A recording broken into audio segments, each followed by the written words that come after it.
سب سے بڑی تیاری کیا ہے کہ اپنے دلوں کو صاف، اس دل میں نفرت ہو، بغض ہو، کسی کے لیے غصہ ہو، کسی کے لیے کیا کیا چیزیں ہیں، دل صاف کرنا۔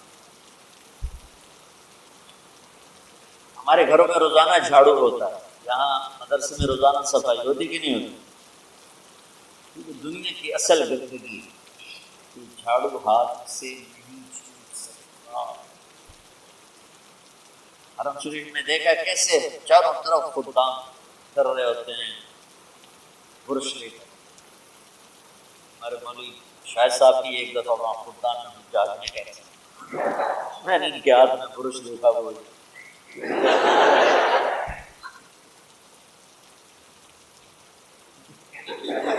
وہ حرم ہی ہے، کون سا سستا؟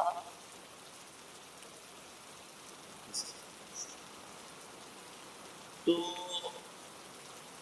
دل پہ غبار ایسے آتا ہے جیسے صحن میں غبار،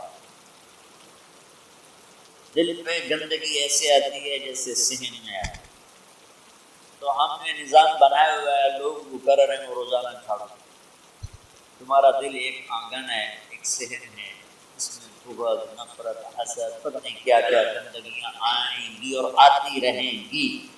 جو ایک کام جھاڑو کرنا، یا اللہ معاملہ تجھ سے کرنا ہے۔ لوگ کسی نے برا کہا، کسی نے غیبت کی، کسی نے گالی دی، کسی نے دھکا دیا، کسی نے حق مارا، کسی نے کچھ کیا، اگر تیرے سے میں نے اپنے دل کو سب سے صاف، میں نے اپنے دل کو سب سے صاف۔ یہ اتنی بڑی عبادت ہے کہ بڑے بڑے نفلوں والے، تہجد والے، حج عمرے روزے والے نہیں کر سکتے، کیونکہ اس کا کرنے والا تو نہیں کوئی۔ نفل پڑھنے والے تو بے شمار، عمرے کرنے والے بے شمار، علماء بے شمار ہیں، حاجی بے شمار ہیں، سخاوت کرنے والے بے شمار ہیں، لیکن اس ٹکڑے کو صاف کرنے والا لاکھوں میں ایک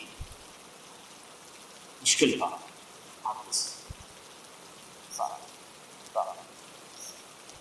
یہ رمضان کی سب سے بڑی تیاری اور علم کو حاصل کرنے کی سب سے بڑی چابی ہے کہ اپنے دل کو کھلا کریں۔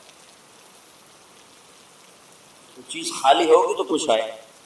جس دل میں بغض بھرا ہو، نفرت بھری ہو، حسد بھرا ہو، کینہ بھرا ہو، اس میں خاک ہو، اس میں جو علم کی ایک کرن بھی نہیں ہے، زبان سے جائے چل مرضی ہوتی ہے، دل اس کا اندھا ہو۔ لا تعمل الابصار ولكن تعمل القلوب التي في الصدور، یہ آنکھوں سے اندھے نہیں، دل سے اندھے۔ بچو اپنے دل کو صاف، کتنی مشہور حدیث ہے، آپ نے کہا اس دروازے سے ایک جنت ہے، لیکن ساری صحابی کا جوتا ہاتھ، داڑھی میں وضو کا پانی۔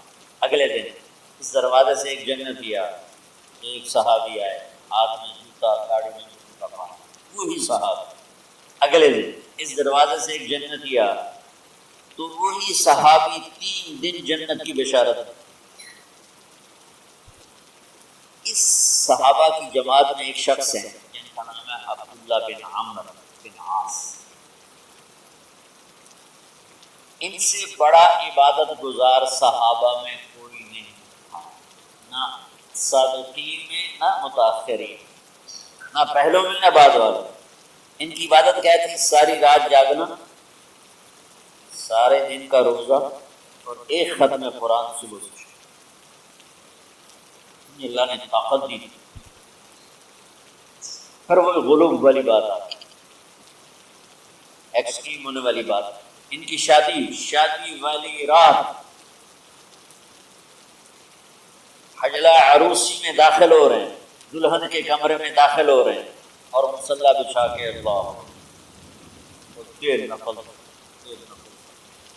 ان کی بیگم نے دیکھا تو وہ بھی خیر کا زمانہ تھا، انہوں نے وضو کیا، پیچھے مصلی بچھا کے فجر کا نفل پڑھا۔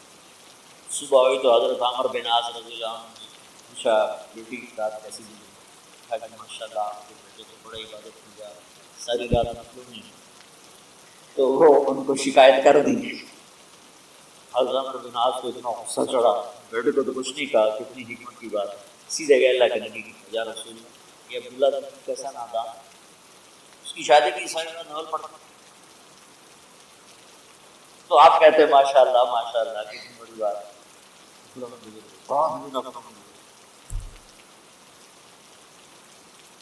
جیسے بعد میں تبلیغ والے کہتے ہیں بچے کی ٹانگ ٹوٹ گئی پھر بھی گشت نہیں چھوڑا. باتیں کر.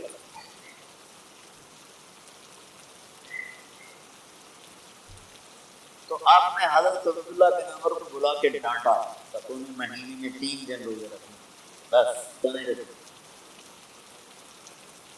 اور ہفتے میں 1 قرآن ختم. کہ یا رسول اللہ میرے اندر طاقت ہے. قرآن اچھا 15 دن روزے رکھتے میرے اندر طاقت ہے. آپ اس کو تھوڑا تھوڑا کر کے گھٹاتے رہے اور وہ ہر دفعہ نہیں یا رسول اللہ میرے اندر طاقت ہے. تو آخر میں آپ نے کہا چلو 100 میں داؤدی پہ آ جاؤ. 1 دن روزہ رکھو 1 دن افطار کرو اور 3 دن سے پہلے قرآن. آپ نے اس کو پوچھی بیٹھے تھے اس محفل میں ان کے دل میں آیا یہ بزرگ مجھ سے زیادہ کر. آپ نے ساری رات دن روزہ رکھا 1 ختم کرتا ہوں تو جنت کی بشارت مجھے ملنی چاہیے. کیسے یہ کسی کتاب میں نہیں لکھا کہ یہ ان کا جذبہ تھا لیکن جب میں ان کی سیرت کو جانتا ہوں تو مجھے خیال آتا ہے کہ ان کی نفسیات میں یہ بات آئی ہوگی کیونکہ صرف انہیں کو خیال آیا کہ میں جا کے دیکھتا ہوں کہ بزرگ کیا کرتا. تو ان کے پاس پہنچ گئے. چاچا ذرا وہ ادھیڑ عمر تھے. چاچا میرے ابا تھوڑے ناراض ہیں اس دن آپ کے پاس گزار مطلب بتا. اب رات ہوتے عشاء کی نماز پڑھ کے جلدی سے چادر اوپر ہوئی اور سراغ کر کے چاچے کو دے کہ اب یہ کیا کرے. ساری رات سجدہ کرے گا ساری رات روتے مسلح دیا ساری رات رکوع کرے گا ساری رات قیام کرے گا ساری رات قرآن پڑھے گا. اس تصور سے یوں دے اور وہ بزرگ صحابی تشریف لائے سرانے پہ سر رکھا اللہ اس میں کام تو وہ ہو گئے. اب یہ دیکھ رہے ہیں ابھی اٹھیں گے ابھی اٹھیں گے ابھی اٹھیں گے. فجر کی اذان تو حیران اس زمانے میں تو منافق تھا چھوڑ کے کر دے مانا چل جائے ہمارا تو یہ چاچا جنت بھی لے گیا تو ستا کہ چلو کل دیکھو. اگلی رات پھر چادر سر پہ کر کے اور سراغ کر کے لیٹر دیکھ رہے. چاچا پھر تشریف لے اور سرانے پہ سر رکھا اللہ بسم اللہ دعا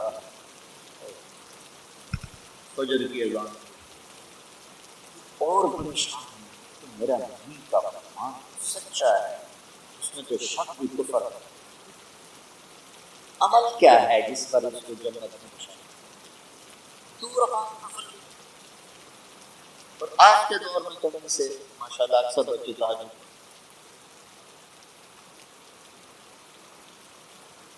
ایک رات اور دیکھیں اللہ بسم کام تو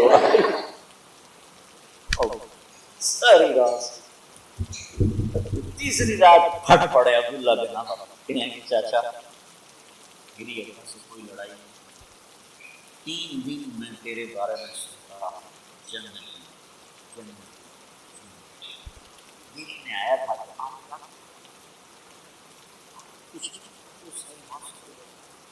اب کیا کرتے تو بیٹا یہی ہے جی. اب ان کو سمجھ میں نہیں آ رہا جوڑ کیسے بیٹھا ہوں ادھر جنت کی بشارت ادھر ساری رات کراٹے. اب یہ جوڑ کیسے بیٹھا ہوں نبی کی بات تو غلط ہونی تھی. اب وہ نا اسے بڑے بے دل سے ہو کر واپس مڑے جو دروازے تک پہنچے تو کہنے لگے بیٹا ذرا آپ نے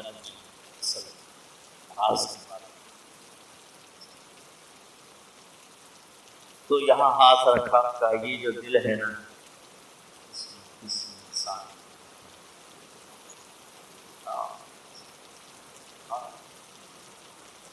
اور جب اللہ کسی کو رزق دیتا ہے عزت دیتا ہے مجھے کبھی حسد نہیں ہوا مجھے خوشی.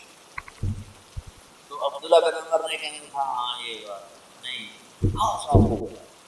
اچھل کے کہنے لگے ہاں ہاں یہی ہے یہی چاچا میرے بس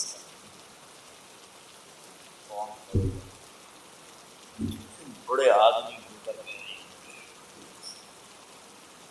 بچوں دنیا میں جنتی بننا ہے اور علم اللہ سے لینا ہے تو اس سے صاف سب کی نفرت، اس نے مجھے یہ کیوں کہا، اس نے مجھے یوں کیوں دیکھا، اس نے میرے بارے میں یوں کیوں کہا، اس نے میرے بارے میں یہ کیوں لکھا، اس کی تعریف ہوتی میری کتنی برائی ہوتی، تعریف نہیں بھرا پڑا سوشل میڈیا، اللہ کے فضل سے میرے دل میں ایک ذرے کے برابر کبھی آئے تو میں دھو کے صاف کر دوں، یا اللہ میں نے اپنے دل کو صاف کر یہ یاد رکھیں۔